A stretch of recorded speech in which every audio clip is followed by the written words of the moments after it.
what's going on YouTube? So I'm back from the range from doing my seating depth testing for the 338 Lapua with the 225 grain cutting edge laser. This guy right here. We used 215M primers, Federal 215M primers. Lapua brass, that was once fired, now it's been twice fired and shot. And we used Retumbo powder. Throw all the charge weights on my RCBS Match Master. Used the Nexus short action custom press, used a Forester sizing die, and then an expander mandrel, and then we used RCBS's seating die. So, needless to say, if you watched my previous video, you saw that we had some good like SDs, but not great groups.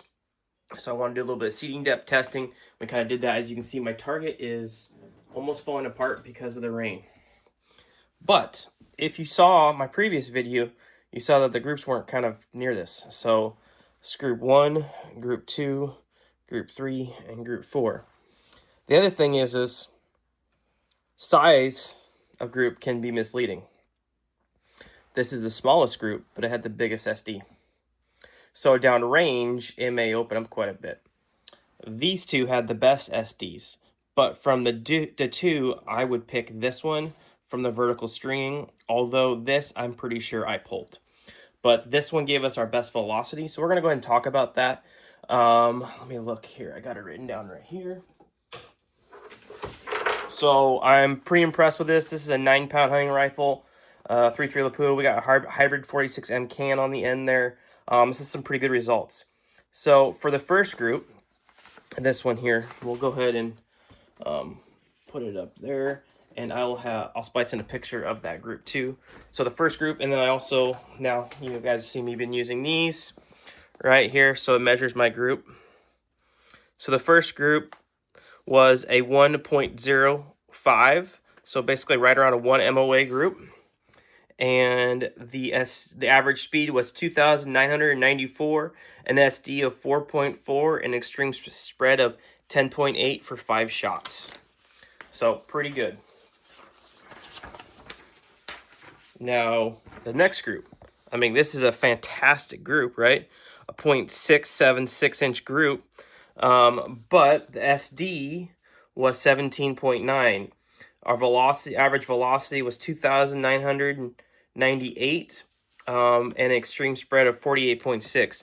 I basically had one shot throw this thing way off. So I am potentially going to repeat this. But the odds of repeating this group just from statistics is not real likely. My guess is with this stuff, this rifle is going to shoot between a 3/4 inch group to an 1.25 inch group. And like I said, these are seating depth tests. I'll go over what the seating depth was here in a minute. And then this one here, our third group, which would be the group on the left. So you can see right here, a 1.287.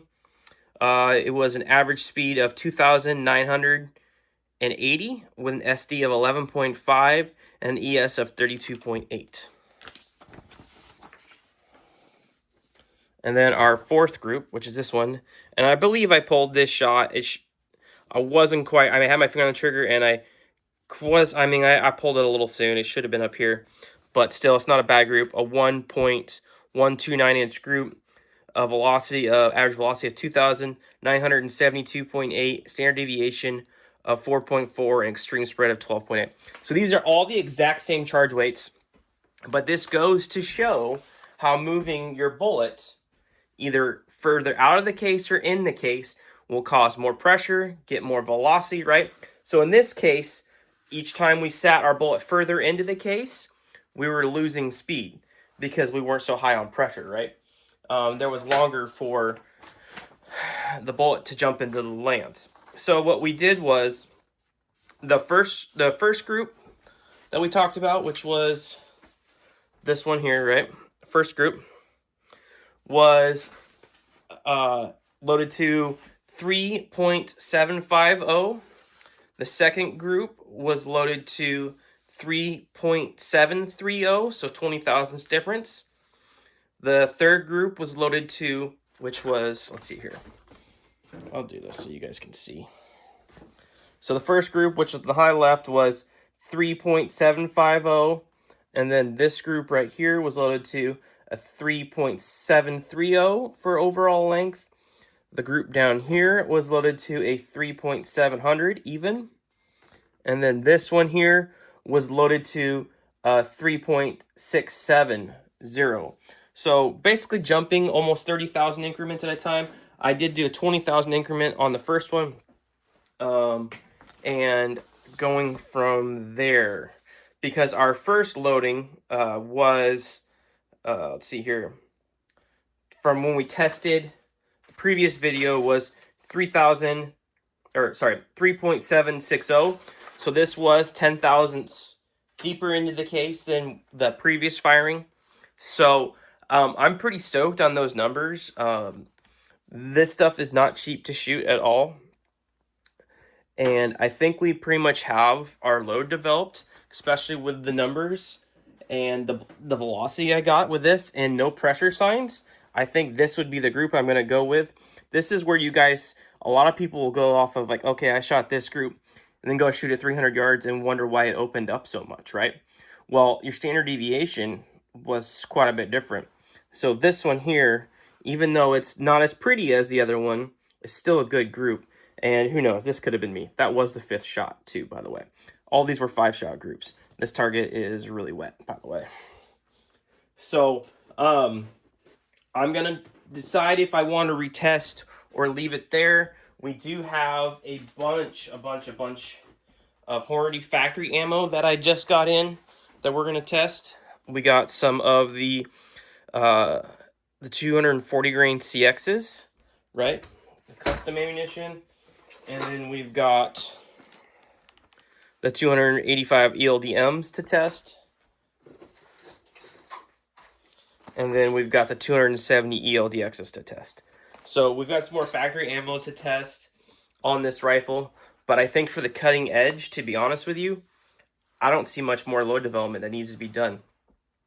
Probably load up 5 more, 10 more of the previous ones of that first loading. Make sure everything stays consistent and be spot on. I mean, from the previous video, we all saw how good the standard deviations were. So it just needs a little bit more seating adjustment to basically like, you know, jumping a little further into the lands. So the bullet obviously likes a little bit of jump. I mean, it's kind of what they say on their index card that they have. I think it's, they say either load like 5 thousandths off the lands or jump at 200 to 300 thousandths. And that's kind of what we saw. So very impressed with the results. Let me know what you guys think. I know a lot of people say, "Oh, I can't get these laser bullets to shoot," but I don't know. I think I had pretty good success out of the rifle that we're shooting, and it being, you know, a lightweight carbon barrel, and this is a 22-inch barrel too, guys. So the fact that we're getting basically 3,000 feet per second, more than pleased with. I've always liked Rotumbo powder. I think it's good results, and I think we're gonna leave it there. So I'm not burning up tons of copper bullets that I don't need to burn up. And we'll get into maybe shooting some more factory stuff. So appreciate it, guys. Make sure you hit that like button, thumbs up button, you know. Give me a follow, share, whatever. I appreciate it. Channel's been growing, and it means a lot to me. So, all right. Thanks, guys.